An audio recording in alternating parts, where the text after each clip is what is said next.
Olá, seres sinápticos, tudo bem por aí? Eu sou a Marisa Fortes e está começando mais um Sinapticamente, com ideias inspiradoras de gente do bem que fazem as nossas sinapses se iluminarem. E eu estou aqui com ele, biólogo, professor titular da USP.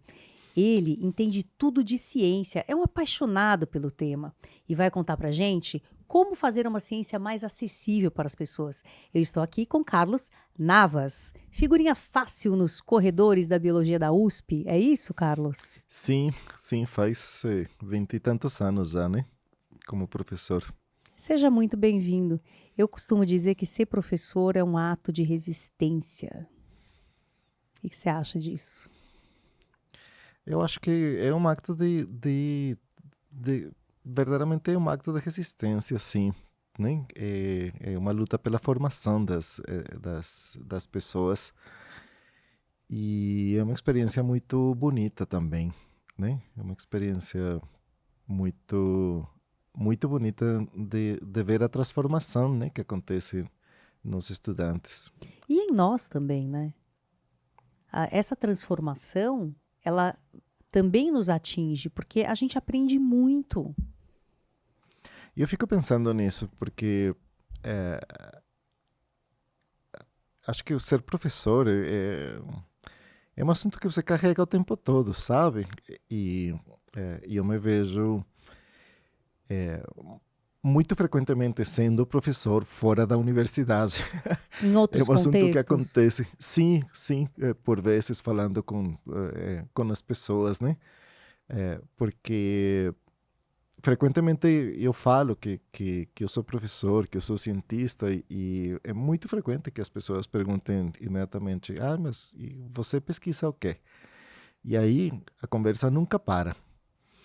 Então, é bonito isso. Então, Carlos, eu vou te fazer uma pergunta que ninguém nunca te fez. Pode ver. Você pesquisa o quê? Eu me interesso muito em a vida em ambientes extremos. Esse foi o meu primeiro tema de pesquisa, e é um tema de pesquisa que se manteve sempre comigo, né? Então, essa questão dos animais que vivem em ambientes que são, pelo menos da nossa perspectiva, um pouco mais extremos, me chama muito a atenção. Eles têm muito a ensinar pra gente em termos de sobrevivência, né? E adaptabilidade, talvez. Sim, e de resiliência, de adaptabilidade e também de diversidade, porque é muito interessante ver como o conceito de ambiente extremo ele é totalmente relativo, né? Ou seja, certamente para os primeiros animais que eu estudei como cientista profissional foram sapinhos que vivem a 3.500 metros de altura. Eles podem experimentar cada noite temperaturas abaixo de zero. Em princípio, eles enfrentariam congelamento. Agora, da perspectiva deles, eles não estão em um ambiente extremo, eles estão no seu ambiente, né? Ele é extremo desde a nossa perspectiva.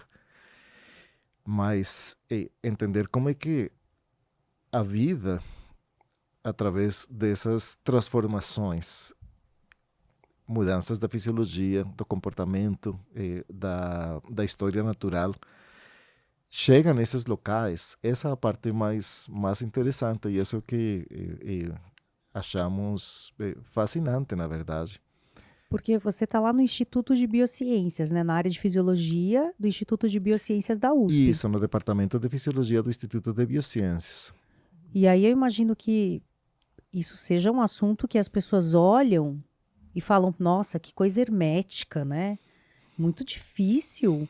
E me parece que você tem o talento de transformar conceitos aparentemente difíceis em algo muito palatável para os alunos, para as pessoas, de uma maneira geral. É um assunto que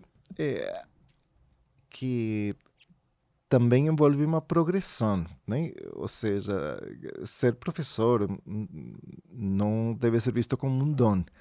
uma coisa que, assim, uma vocação, você nasceu para ser professor. É, você vai melhorando, você vai entendendo, você vai estudando, você vai praticando, você vai tendo retorno e aos poucos você vai encontrando as suas formas, né? E eu tenho tido a sorte também de interagir com colegas muito envolvidos também nesta questão da educação e essa convivência, esse retorno e essa interação são todas muito formativas. E claro que os alunos são uma parte central também. A gente tem retorno o tempo todo deles. E claro, você vai encontrando as formas para ser um bom professor, ou tentar ao menos ser um bom professor do seu jeito, né? Porque não tem um jeito único. E tem uma coisa da inspiração, né? Porque são mais de 170 artigos revisados pelos seus pares, né? Que você publicou. Isso é uma produtividade gigante. E recentemente você foi convidado a passar uma temporada nos Estados Unidos. Também era para Sim. estudar essas questões de lugares extremos? Ou era já outro assunto, outro tópico? Era um tópico relacionado com o que eu faço. E eu sou muito interessado em biologia, obviamente, e em fazer pesquisa em biologia, e, ao mesmo tempo, em entender um pouco os fundamentos dessa pesquisa. Então, aquilo que eu fui fazer lá na Universidade de Yale tinha muito a ver com análise de uma série de procedimentos, né? Ou seja, como é que o procedimento para obter dados poderia ou não mudar as características desses dados, né? Que é uma coisa super importante, Era né? mais metodologia, então, né? Da ciência. Era um assunto sobre metodologia que no, que se originava de dúvidas que eu tinha sobre o próprio experimento, né? Assim, um experimento é um método para obter algum tipo de informação. E tem muitas formas de se fazer um experimento, né? E suponhamos que você tenha forma A, forma B, forma C e forma D. E que, de repente, os dados mudem um pouquinho, dependendo se você faz da forma A, da forma B, da forma C ou da forma D. Então, entender essa variação dos resultados possíveis, fazendo experimentos de diferentes formas, é algo super interessante. E eu vejo que é feito pouco e eu gosto de fazer essas coisas que são um pouco mais diferentes. Então, eu trabalhei com isso, com pessoas de lá. Foi uma experiência muito bonita, porque me encontrei, além de. Assim, esse tipo de coisas não se fazem sozinho.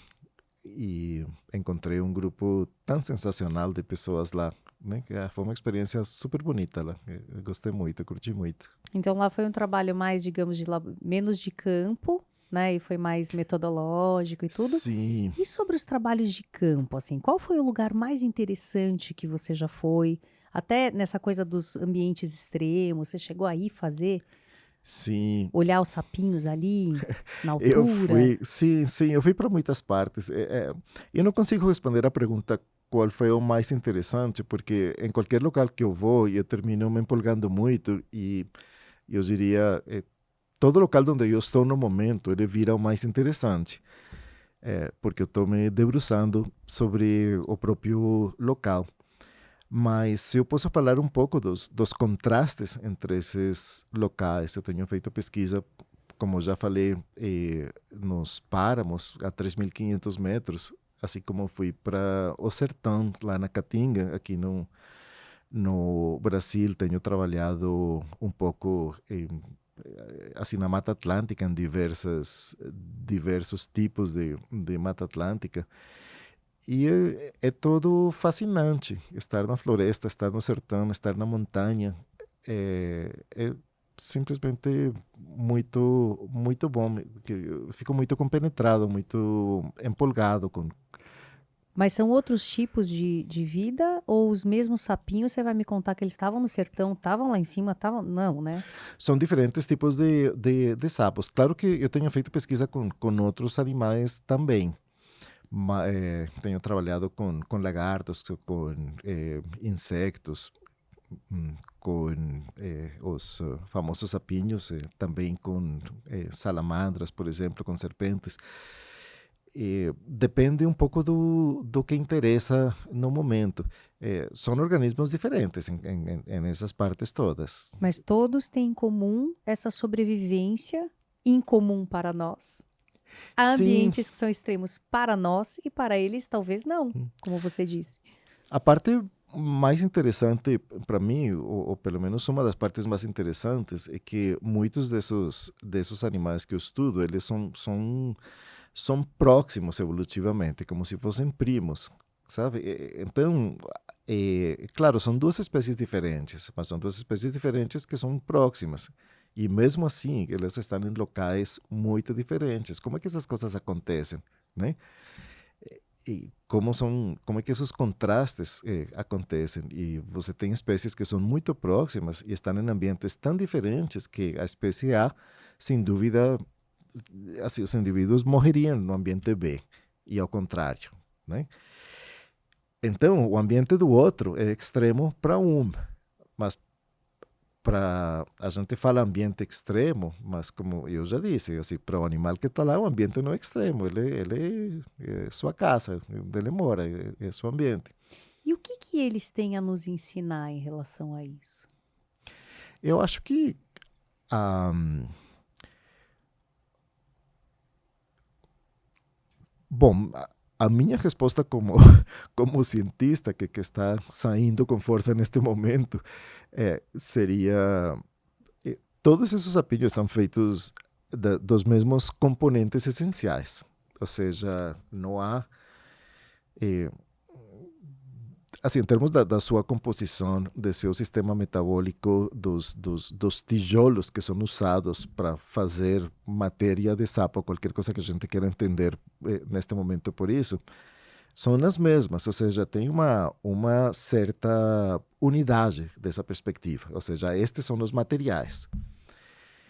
E por combinações diferentes desses materiais, é possível viver em ambientes extraordinariamente diferentes, né? Então, é um diálogo entre a unidade e a diversidade que é muito instigante, muito fascinante. E se nós fizéssemos uma extrapolação para a espécie humana habita locais muito diferentes também, mas talvez com um nível menor de sobrevivência, porque tem aparatos, né? Então, os inuits têm as roupas e tudo, e aí lá no sertão também cada um dá o seu jeito, com protetor solar ou sei lá. Mas se a gente fizesse essa extrapolação, o homem tem uma boa capacidade de adaptação aos ambientes?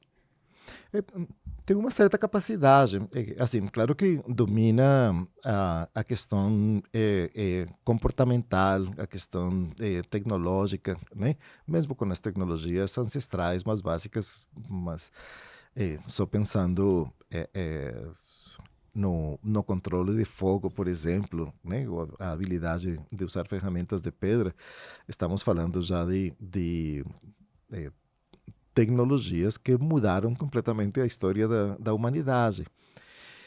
No caso desses animais que eu estudo, eles pouco transformam o ambiente ao seu redor. Eles vivem de uma forma bastante exposta, por falar desse jeito. E não há alternativa a não ser a tolerância a essas circunstâncias do ambiente. E esses são os processos adaptativos assim, da fisiologia em relação com a ecologia que eu estudo, né? E isso que eu acho mas muito interessante. Muito interessante, porque tem processos ali extraordinários que talvez tenham levado milhares de anos, né? Até que ele pudesse realmente se adaptar a esse ambiente e ele se tornar normal para ele, comum para ele, eu acho que de fato deve ter tido um processo aí. Sim, são processos que não acontecem no indivíduo, né? Porque isso é importante esclarecer isso. São processos que acontecem, por exemplo, em uma população de indivíduos, eh, e, e outro seria um ajuste, que acontece, por exemplo, o, bom, comigo também. Se eu passo uma temporada de alguns meses trabalhando nas montanhas a 3.500 metros, vão acontecer mudanças, né? E eu vou me sentir muito mal durante as primeiras semanas, vou sentir falta de ar, possivelmente, e com o tempo eu vou ficar mais ajustado para esse ambiente, né? Essas são transformações que acontecem na vida do próprio indivíduo, ou seja, dentro da minha vida eu consigo me ajustar, depois eu voltaria para São Paulo, me sentiria super bem durante um par de semanas, né? Conseguiria correr, conseguiria fazer um monte de coisas, aos poucos isso tudo iria sendo perdido e eu voltaria à situação base aqui. Então, isso seria um ajuste. Outro que estamos falando, isso não acontece no indivíduo, acontece mais na população, é um processo de geração tras geração, com pequenas mudanças que vão se acumulando. Ou seja, os seus bisnetos naquela montanha provavelmente já estariam mais adaptados do que você está. Sim, no caso dos sapinhos é muito mais do que bisnetos, mas vão acontecendo essas transformações e elas chegam a produzir especializações muito interessantes, né? Então, bom, isso para mim é muito fascinante. E quantos anos são estudando sapinhos Eu agora? Quanto tempo faz? que eu estou estudando sapinhos, olha, eu comecei a fazer uma pesquisa mais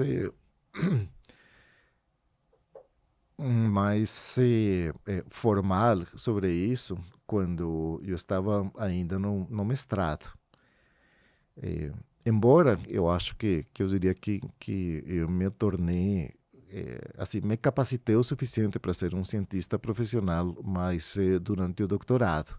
Eu acho que o mestrado, vejo agora como uma fase que foi super importante, mas ela foi preparatória. E eu fiz o meu mestrado na Colômbia. Depois, o doutorado foi completamente transformador, porque verdadeiramente eu tive uma oportunidade, né? Uma oportunidade pela qual eu lutei bastante de, de fazer um doutorado nos Estados Unidos, saindo da Colômbia. Então, eu passei de um ambiente acadêmico, que era o ambiente acadêmico da Colômbia, no final dos anos 80, a o ambiente acadêmico de uma universidade muito boa em biologia, no começo dos 90. Então, tinha alguns conceitos, por exemplo, que eram usados o tempo todo. Era muito na cresta da onda e eu nem sabia, não tinha nem ouvido falar, né? Então foi muito, Por muito exemplo, desafiador. Ixi, exemplos não. de um conceito assim que era uau, e você não conhecia na Colômbia e nos Estados Unidos já era carne de vaca, como a gente fala no Brasil. Bom, era novo. Acabavam de sair livros na época sobre a importância de levar em consideração as relações de parentesco entre as espécies que você estudava, certo?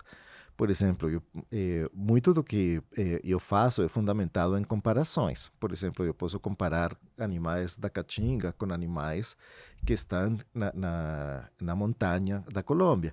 Mas certamente, se eu fosse a comparar besouros nas montanhas, né, e ratos na Caatinga, dessa comparação não se produz Não faria maior sentido. coisa. Sim. E eu trouxe um exemplo bem exagerado, mas o assunto isso aplicaria também se eu estivesse estudando sapos. Porque se eu estou estudando uma espécie de sapo que é na caatinga, que é extremamente diferente de outra espécie de sapo na montanha, essa comparação também pode ser problemática. E tinha gente falando, olha, verifiquem nessas comparações, tem procedimentos que podem melhorar a qualidade da sua ciência se você leva esse tipo de coisas em consideração. E eu estou falando aqui de uma forma simples, mas há, assim, eram livros inteiros com teorias sobre como fazer isso, né? E todo mundo estava fazendo, aplicando uma teoria que eu não sabia que existia. E que era fantástica, revolucionária, porque daí você pegava parâmetros mais objetivos, mas você conseguia sim. Sim, eu acho que no início eu me recusava a aceitar que isso era importante, mas no Ah, fundo eu acho que eu tinha medo. pode ser. O desconhecido sempre nos assusta, Eu né? acho que era. Depois eh, f- eh, eh, fui entrando mais na, na história. Mas eu posso te contar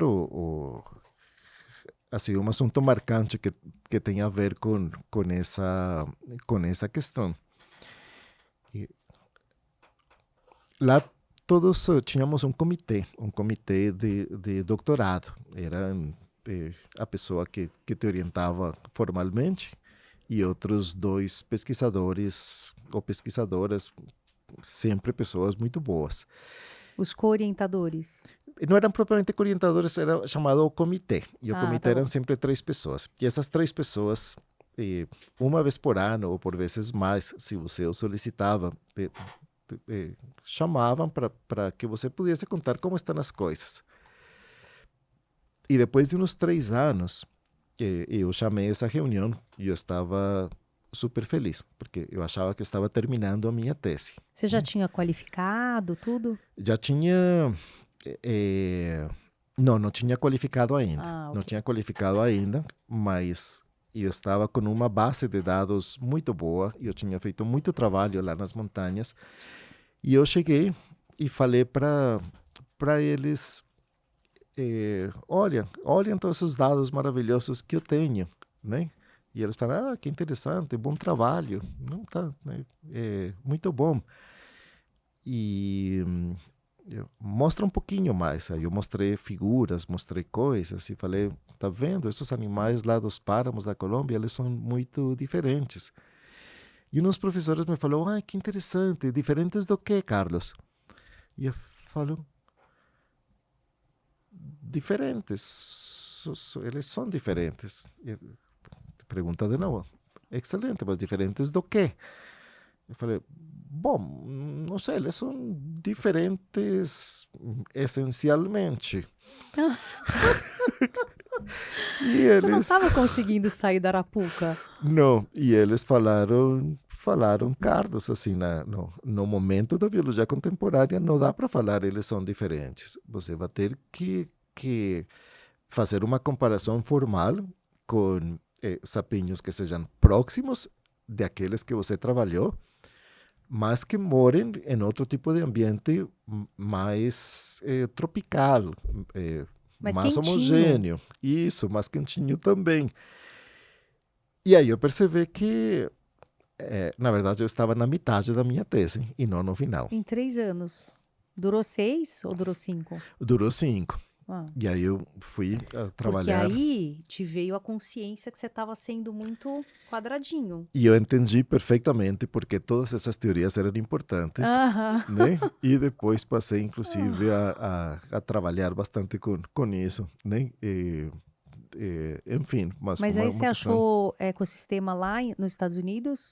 Não, Las isso. Vegas, assim, aproveitou, jogou um pouco? Não, eu terminei trabalhando em Panamá.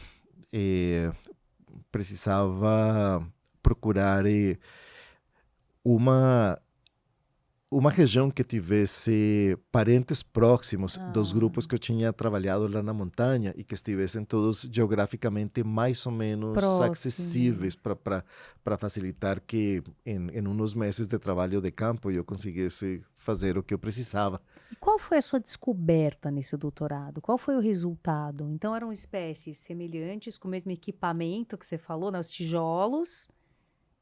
E qual a conclusão? Uma conclusão que eh, acho que foi a fundamental desse trabalho foi, primeiro, mostrar que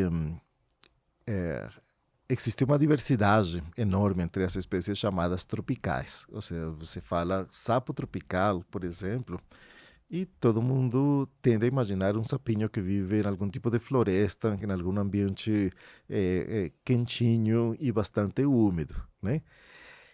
E pensar, por exemplo, em um, um sapo do trópico que assim, a descrição das habilidades desses animais para lidar com temperaturas baixas foi uma coisa eh, muito interessante para a época. Eles conseguiam eh, produzir as suas vocalizações de chamado com temperaturas de 5 ou 6 graus, era muito baixo, né? Então, foi muita coisa nova que veio, né? Sobre diversidade em anfíbios. E agora tem muitos grupos de pesquisa trabalhando com anfíbios das montanhas tropicais. Muitos grupos, e não só na Colômbia, né? Tem na Colômbia, tem no Equador, tem no Peru, e não só na América do Sul. Então foi importante porque chamou a atenção sobre todo grupo de animais que estão aí, que são interessantes. Mais recentemente, com estudantes e agora colegas, trabalhamos a questão do congelamento, né? Como é que eles toleram esse congelamento? Algumas espécies verdadeiramente são expostas a 0 graus e não acontece nada com elas. Elas não congelam e depois voltam? Elas pode ser que congelem, mas esse congelamento não tem um impacto negativo É sobre uma elas. criogenia deles, assim. Elas, eh, exatamente, a partir das mesmas moléculas que estamos falando, a partir dessa mesma, desse grupo de tijolos diversos, eles conseguem criar combinações, né, que fazem que sua fisiologia seja resistente a isso. E é, e é muito impressionante. Por vezes é um acúmulo de uma substância que é comum. São detalhes, o, são soluções que podem ser mais complexas por vezes, mas que também podem ser relativamente simples. E isso é o fascinante, né? Como é que se resolve um problema? Como é que você resolve o problema viver em ambientes onde a temperatura desce a zero com frequência às noites? Isso é um problema fisiológico e ele é resolvido. Então, o mais fascinante para mim foi isso, encontrar como é que esse problema foi resolvido e falar para o mundo, olha, esse problema foi resolvido assim, né? Isso é muito, muito legal. E aí, esses resultados, anos depois, né? Porque esse doutorado tem bastante tempo. Tem. Provavelmente eles foram a gênese ou o começo da tua inspiração para essa maravilha aqui, que é quando um pesquisador, um cientista super importante, gente, porque no Brasil ele é uma referência nessa área. Quando ele pensa, bom, eu preciso tornar a ciência mais acessível e para as crianças, porque tem essa pegada da gente ter ali o futuro nas mãos das crianças. Então, se a gente cria um contingente de crianças que não entende a ciência e não dá valor à ciência, a gente está comprometendo o futuro de uma nação pesquisadora, porque isso aqui é conhecimento. Então, olha que lindeza que o Carlos Navas fez em conjunto com muitas pessoas. Eu imagino que é um projeto, é um Uhum. voo de bando, como se diz na biologia. E o nome dessa maravilha é Sapiência, a surpreendente história de como os sapos falantes descobriram a ciência. As ilustrações são do Hamilton, ou Hamilton Ferpa, e da Rebeca Balsalobre. Isso, E aí a Edub que lançou, isso. não é isso? Mas eu sei que tem mais gente aí por trás desse projeto, né? E aí, bom, gente, obviamente, vocês vão ter que ir no lançamento ou ir, né, para ver. É um livro super bem desenhado, super bonito, um projeto gráfico maravilhoso. Mas basicamente o que aconteceu aqui é o seguinte: os sapinhos tinham um problema. Os sapinhos tinham um problema. Eu, eu queria falar que aqui nos agradecimentos eu agradeço os sapos de verdade. Então teve essa inspiração. Uhum. Eu coloquei aqui, entre outras coisas, agradeço aos sapos por existirem, pois sem os sapos não falantes nunca haveriam surgido os que falam e fazem ciência. Arrasou. Então, é verdade, o livro, na verdade, não é sobre os sapos de verdade, mas os personagens, eles são sapos que Obviamente. falam. Uhum. Sapos que falam e eles têm um problema. E o problema deles é que, de repente, eles entendem que precisam saber sobre o mundo em que eles moram. Eles não têm prestado atenção a isso. Mas acontece uma mudança e eles ficam preocupados e começam a se perguntar, bom, vamos a estudar o mundo, mas como se faz isso? Né? E eles não sabem, eles têm que aos poucos ir criando os mecanismos. Né? E é onde vem o assunto da ciência, porque este não é um livro que fala sobre o produto da ciência, não fala sobre os resultados da ciência, ele não fala sobre cientistas famosos, ele fala sobre o processo, sobre como se faz. E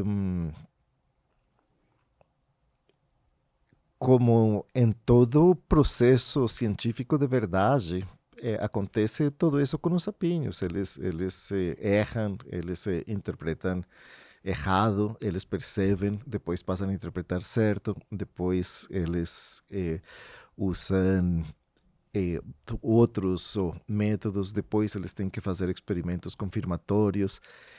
E são diferentes lógicas da ciência que envolvem observação, experimentação. Eles percebem que são interações entre muitas abordagens diferentes, né? Que no mundo real a gente entenderia como disciplinas, né? E ao mesmo tempo, tem todos esses saberes que não eram da ciência, mas que eram das observações, do que os próprios sapinhos gostavam de fazer. Algo mais empírico, né? De Sim. olhar a vida e tal. E a expectativa assim, eu tenho duas expectativas importantes, né? Uma é que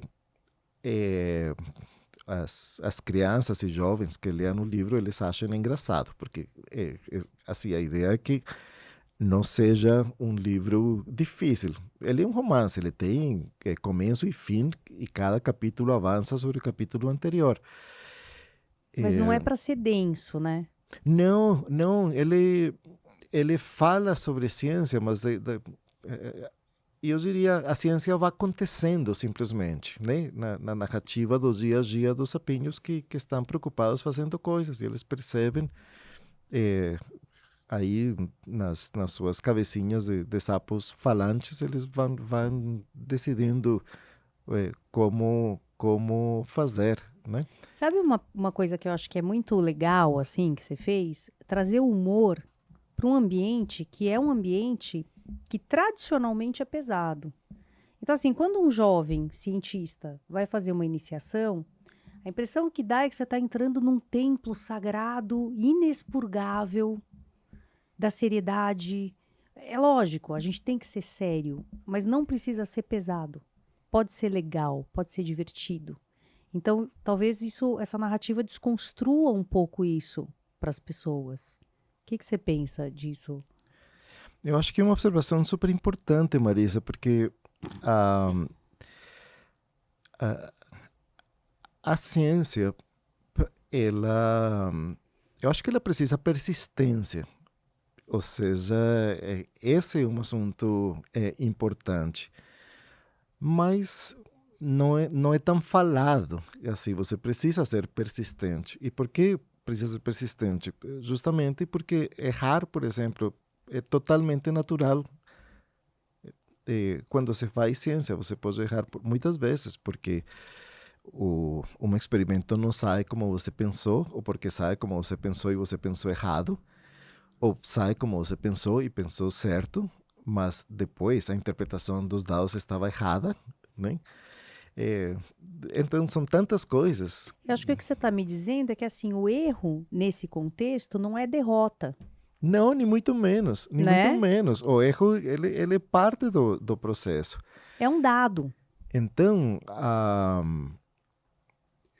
sim, isso tem sido importante para mim. E isso que você falou, assim, eu acho tão importante que, não sei, faz alguns anos, quando eu sou convidado a fazer palestras, assim, quais são as palestras que eu mais gosto, na verdade? São as palestras onde tem muito cientista em formação. Esse é o momento em que eu melhor me sinto, né? Quando tem estudantes da pós-graduação, quando tem pós-doutores, quando tem esse tipo de público, porque assim, os meus pares, outros cientistas, eles veem nos artigos, eu não preciso muito falar para eles, né? Ou compartilhar a minha experiência, que eles têm a própria. Mas eu venho progressivamente, isso eu vejo, eu acho que começou de uma forma inconsciente e agora mais consciente, falando um pouco sobre as falhas que eu tive. Porque geralmente você vê numa palestra científica assim, as pessoas mencionando os seus artigos. Olha, publiquei aquilo, publiquei aquilo outro, publiquei... As Mas, vitórias, exatamente. né? Mas onde está tudo aquilo que não virou artigo? Né? Todo aquilo que foi feito e verdadeiramente por diversas circunstâncias não deu certo, né? E Mas deu certo. deu Sabe por que certo. deu certo? Porque gerou dados que comprovaram que aquele não era o caminho. Por vezes, isso aconteceu. Por vezes, a gente errou pior do que isso. Mas, não, o, o que eu acho muito grave é que, de repente, esses pesquisadores em formação, eles criam uma expectativa de sucesso fundamentada no que as pessoas, no que eles veem de pesquisadores experientes, que estão falando, eu fiz isso e olhem como deu certo, eu fiz aquilo e olhem como deu certo.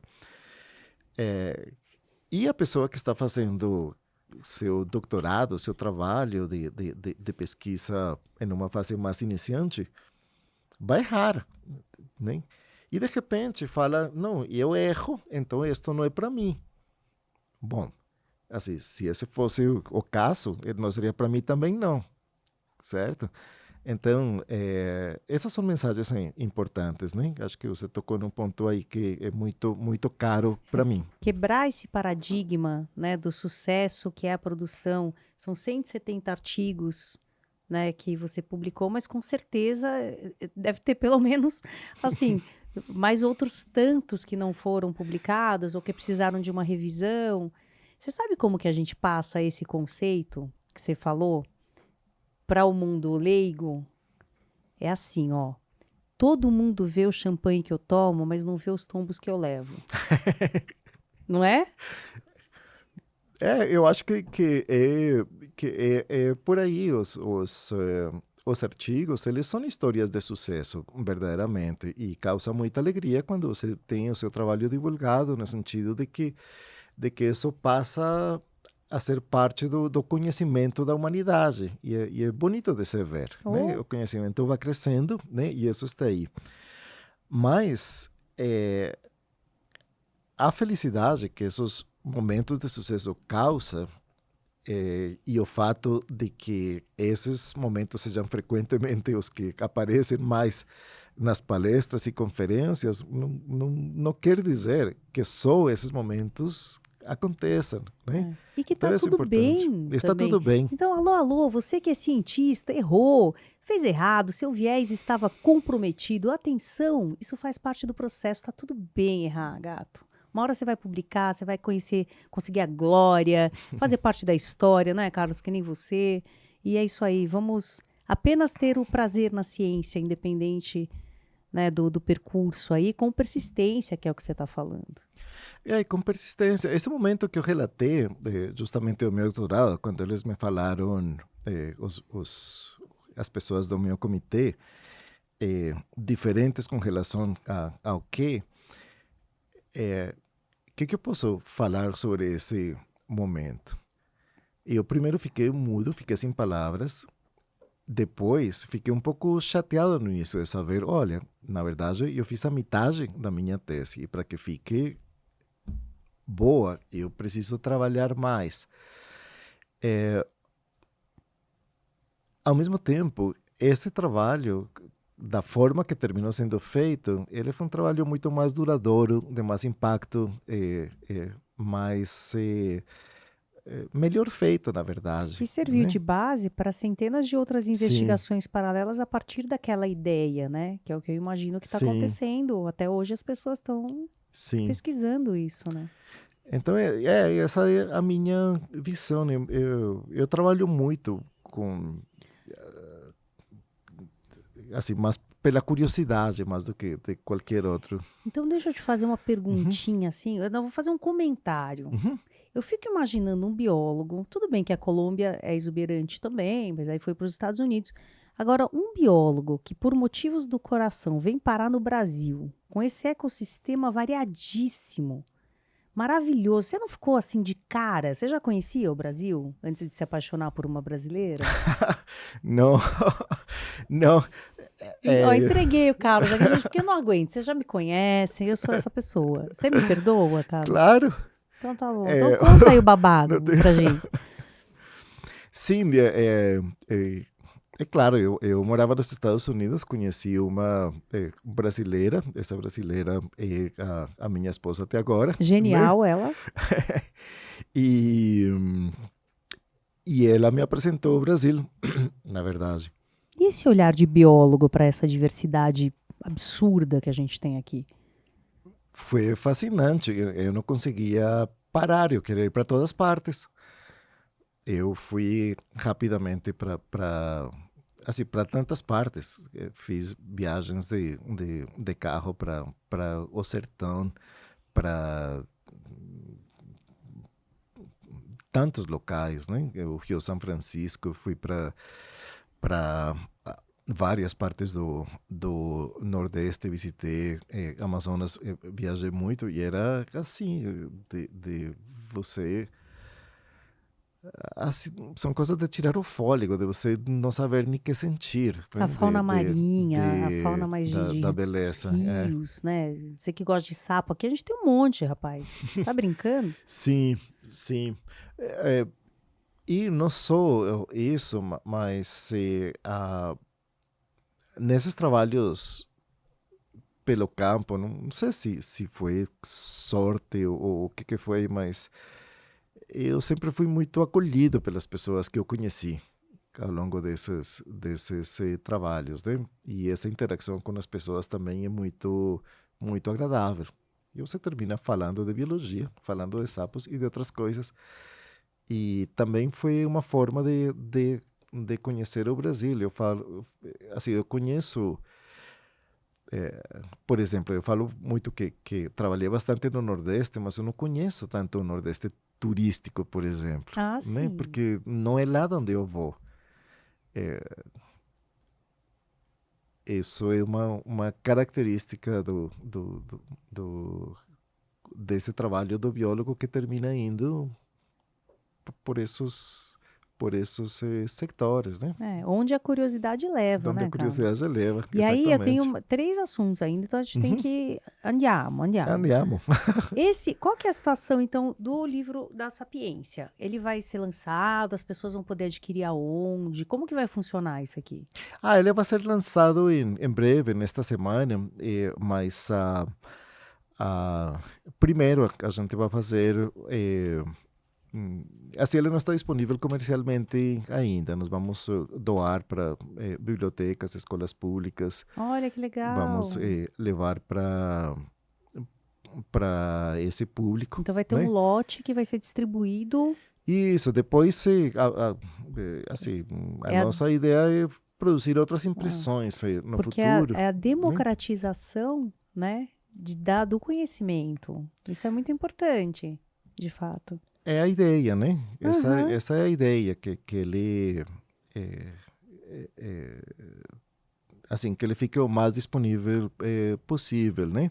Ele vai poder ajudar muito, inclusive os professores de ciências da rede pública, que vão poder, sei lá, ler a história, comentar sobre a história, fazer um início aí Eu adoraria isso acontecer, assim, fazer roda de conversa, Carlos. se Já os pensou? professores, sim, seria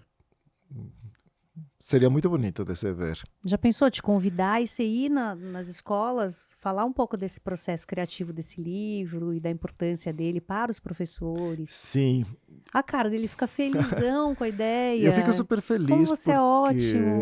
Ah, é porque o processo criativo destas coisas ele é cheio de curiosidades. Assim, eu sempre gostei de escrever, né? Então, eu sou poeta aficionado, eu gosto de escrever poesia, eu gosto de escrever, sempre gostei de escrever. E, e aqui você tem, então, duas versões de mim que tem que manter um diálogo que nem sempre é fluido, né? Na verdade, eu diria três, né? Você tem o escritor, o professor e o cientista. E olha. eles precisam concordar, né? Então, esse é o escritor, ele quer produzir aventura, quer produzir situações, quer produzir uma narrativa envolvente, né? E o professor fica falando, olha, mas a proposta sempre foi fazer um livro educativo, então não pode ser só aventura, né? Então, eu vou fazendo a parte educativa e o cientista fala aí, mas aguarda, tem certos assuntos. Você vai pensar nas lógicas da ciência que vão aparecer na narrativa. Com exatidão, Exatamente. olha lá. Quais são, de onde vêm esses dados que os sapinhos estão colocando? Presta atenção nessas coisas, né? E quando eu falo que tem algumas discussões, é porque às vezes um desses três personagens se empolga, né? E vai dominando a narrativa. Então um desafio grande foi chegar a esse equilíbrio, né? É, que eu acho que o livro, assim, gostaria de pensar que o livro tem, na verdade. É. E eu posso te dizer que é um projeto que ficou muito bonito. Inclusive as ilustrações ficaram incríveis, enfim. Vou te fazer uma pergunta porque eu não posso perder a chance de ter um biólogo aqui. Não sei se é exatamente a tua área de conhecimento, mas imagino que sim, porque é uma coisa que afeta a todos, inclusive os anfíbios, que é a questão climática. É verdade esse negócio que o planeta está, esquentando? É totalmente verdade. Mas isso é culpa do homem ou é um processo que já ia acontecer e pronto? E Não, como que é esse assunto, eu acho assim? que o consenso neste momento, ou seja, aquilo que a maior parte dos trabalhos científicos apoiam no momento é uma mudança de clima que é muito influenciada pelas atividades humanas, né? Eh, O pum das vacas? tudo aquilo que gera gases Carlos, eu fiz uma piada. de, de efeito estufa, né? É, Mas aí temos toda a atividade industrial, as a queimadas, camada de isso tudo, ozônio. né? Então, é, E, assim, o clima está mudando, isso é fato. Isso é flagrante, não é? Faz parte da nossa experiência já, porque eh, você estava pensando agora que você falou, quando eu cheguei em São Paulo em 90 e metades do ano, da década do 90 até agora, já tem mudado bastante coisa. Então, nos anos 1990, você tinha as estações um pouco mais bem marcadas. Lembra? Sim, queria pensar na época, na verdade, né? Mas são mudanças aceleradas, né? Tem o assunto dos desastres naturais, tudo isso é verdade. Tanto que eu me interessei nesse tema, né? E os últimos 12 anos, mais ou menos, da minha pesquisa, trabalhei muito sobre a questão dos impactos das mudanças climáticas sobre a fauna, na verdade, com vários colegas muito competentes e muito queridos. E fizemos muitos trabalhos sobre o tema. E você se interessa também por questões urbanísticas, né? De como é possível a nossa cidade sofrer talvez menos impacto. Eu, eu, eu tenho começado a interagir, trocar ideias. Não começado, porque na verdade são processos que já têm seus anos, mas eu gosto muito de conversar com pessoas de outras disciplinas. E tem pessoas que você vai conhecendo com as quais assim, surgem compatibilidades e você vê essa disponibilidade, né, de falar e também de escutar. E aí surgem parcerias interessantes. E, e eu acabo de falar faz pouquíssimo tempo que eu conheci um monte de local, menos as partes turísticas. Ou seja, eu fui para as partes mais rurais, para os parques naturais, assim como muitos biólogos fazem, né? Mas o processo de urbanização ele não vai a ser revertido, pelo menos não em nenhuma realidade que a gente consiga antecipar neste momento da humanidade. Então, se todos os biólogos nos dedicássemos a estudar parques naturais e locais fora das cidades, a gente não saberia nada sobre as cidades. Então, essas interações, por exemplo, com pessoas do urbanismo, elas chamam atenção sobre isso. Olha, e a cidade o quê? Né? E você vê uma cidade como São Paulo, tem variações de temperatura muito grandes entre os diferentes bairros, entre os diferentes distritos. E quais são as implicações disso? Né? E que acontece com a biodiversidade. E às vezes, quando você usa a palavra biodiversidade, o pessoal está pensando em aves, está pensando em plantas exuberantes, está pensando em tudo aquilo que é bonito e que faz parte verdadeiramente dessa biodiversidade. Mas fazem parte da biodiversidade pernilongos, fazem parte da biodiversidade insectos que podem carregar doenças. Essa epidemia de dengue. Fazia muito tempo que não tinha epidemia de dengue desse jeito. Como é isso, né? O que aconteceu? Por exemplo, e os mosquitos da dengue, eles são muito influenciados pela temperatura. São influenciados em basicamente todas suas funções biológicas são influenciadas pela temperatura. Então, se você tem essa distribuição diferenciada na cidade, quais são as implicações disso? Né? Então, eu não tenho no momento assim, um projeto de pesquisa formal sobre isso, mas há coisas em construção, assuntos que eu venho comentando. Eu falo um pouco sobre isso também eh, em palestras, em aulas, porque não preciso ser eu, né? Que simplesmente chamar a atenção, olha, isso está aqui, isso importa. É muito louco que o homem saiba que uma atitude dele poderia mudar. Talvez nós tenhamos aí um movimento inexorável de destruição do mundo, que nem a família dinossauros, que você obviamente não vai saber o que é, Eu sei. mas. Ah! Bate aqui. Nerdola que nem eu. O último capítulo da família dinossauros é uma maravilha aquilo, porque é o que talvez vá acontecer. Você lembra disso? Eu acho que era o que tem a ver com o asteroide, não era? Era, tipo, acabou o mundo em fogo, lava. Foi o apocalipse, não zumbi, só o apocalipse.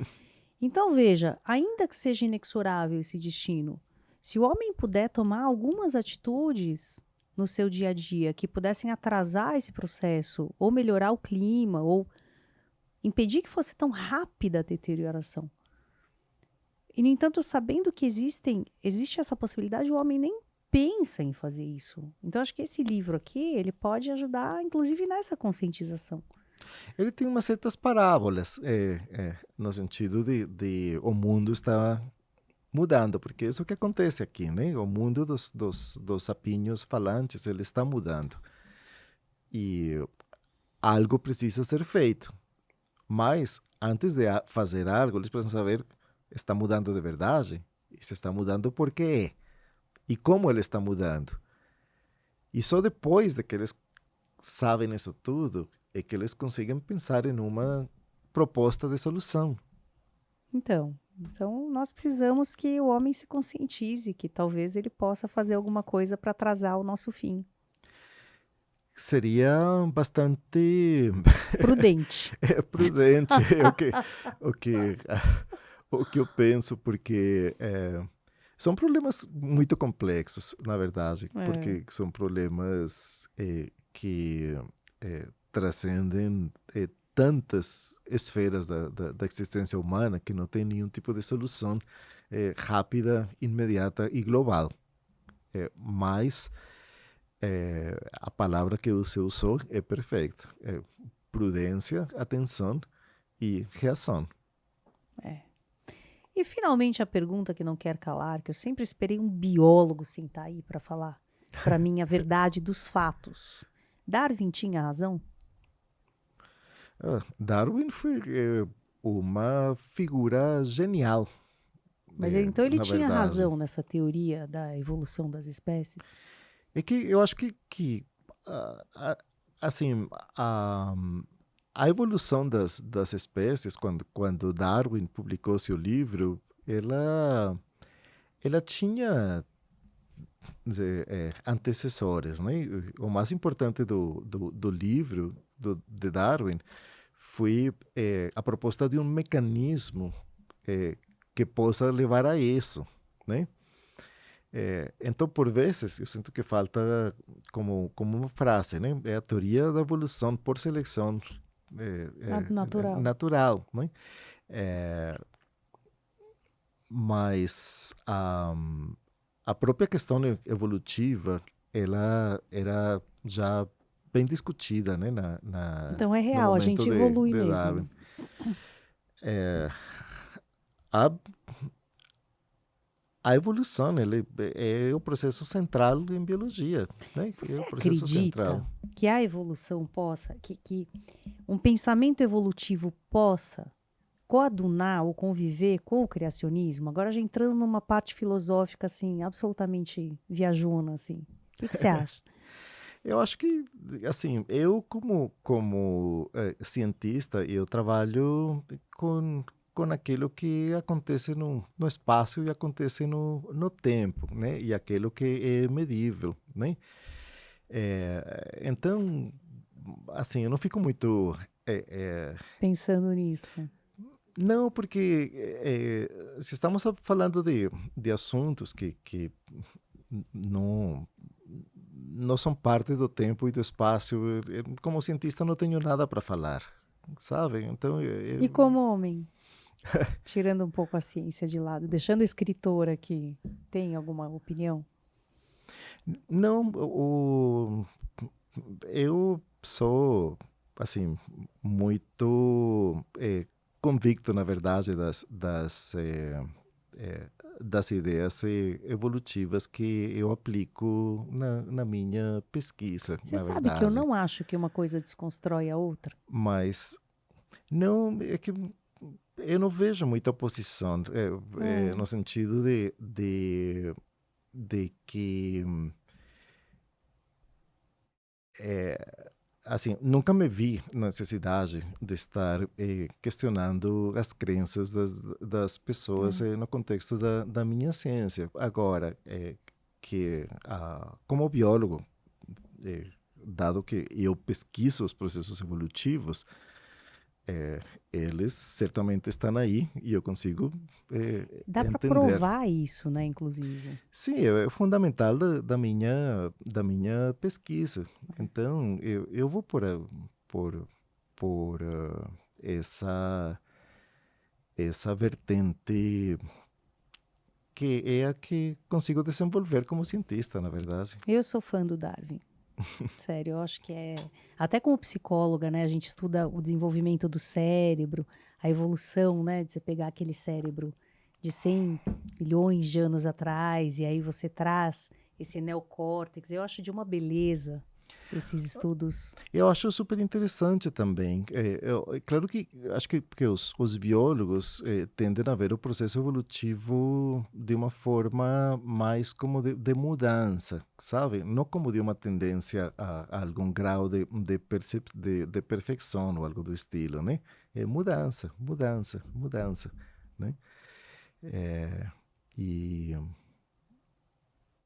E são processos fascinantes. Tudo aquilo que eu falei, né, das diferenciações, adaptação no ambiente extremo, é isso. São processos É. evolutivos que eu consigo ver, que eu consigo visualizar, que eu consigo pesquisar. Quem sabe um dia vamos ter sapinhos falantes? Quem Isso sabe, não é verdade? vai demorar um pouquinho, mas eles têm suas complexidades na sua Né? Um comunicação. aparelho fonador, assim, de repente, dá uma melhoradinha. Sim, eles fazem várias. Tem bastante complexidade no que os sapos fazem Nas em termos de som. vocalizações. Sim, sim, mais complexo do que pareceria superficialmente. Tem vários sapinhos por aí que fazem muitos tipos de vocalização diferente dependendo do contexto em que eles Olha que estão. coisa. Mas aí já é outra pesquisa, É outra talvez até mais pesquisa. interessante. E é isso, não tem fim, né, Carlos? Não, não tem fim. Aliás, porque você vai fazendo pesquisa e você de repente descobre outras coisas que você acha fascinante, né? É. Então é um olhar assim permanente, né? De olha que interessante isso que aconteceu. E você olha para frente e fala, nossa, é fascinante. E esse é o prazer da ciência, Esse eu é. acho, né? Que prazer foi ter você aqui. Talvez Muito, eu seja um pouco inepta para te entrevistar ou conversar com você sobre isso, porque eu não entendo tanto quanto, mas acho que foi um papo muito elucidador, foi um papo muito agradável. Marisa, eu agradeço muito. Assim, foi É. muito bom para mim Não estar foram aqui. perguntas do chat GPT, não usei. Eu devia ter feito isso, que eu, né, podia ser mais interessante para você, porque respondeu muito o basicão, assim, né, o beabá da ciência. Mas eu vou pedir a você para olhar para a sua câmera, que é Uhum, aquela, ok. e deixar uma mensagem aí para os jovens cientistas, né, para essas pessoas que têm se interessado em produzir conhecimento, deixar uma mensagem de incentivo. Eu falaria, a ciência, ela é fascinante, precisa persistência, errar faz parte, e é muito bonito descobrir, na verdade, né? E outra coisa é, não precisa ser nenhum gênio para ser cientista, né? Precisa se dedicar a isso, basicamente. Ou seja, não é uma questão de QI alto, mas sim de muque forte. É de persistência, É, de, disciplina, de sim, de leitura, de ficar por paciência. dentro, de paciência, exatamente. Então, é isso que eu falaria. Muito bem, então vamos aguardar aí, né, a divulgação do Sapiência, que é essa lindeza que já mostrei, né? E te dar os parabéns aí pelo trabalho, pela dedicação esses anos todos, produzindo tanto conhecimento, né? E que ficam aqui agora consolidados nessa obra maravilhosa. Bom, Marisa, muito obrigado. Obrigado aqui por também o convite, né, para participar aqui no Sinapticamente, né? Foi um prazer estar aqui com vocês. Muito bem. E é isso aí, estamos terminando mais um Sinapticamente. Muito obrigada pela sua companhia até aqui. E lembra, cuida de você. Um beijo, até a próxima.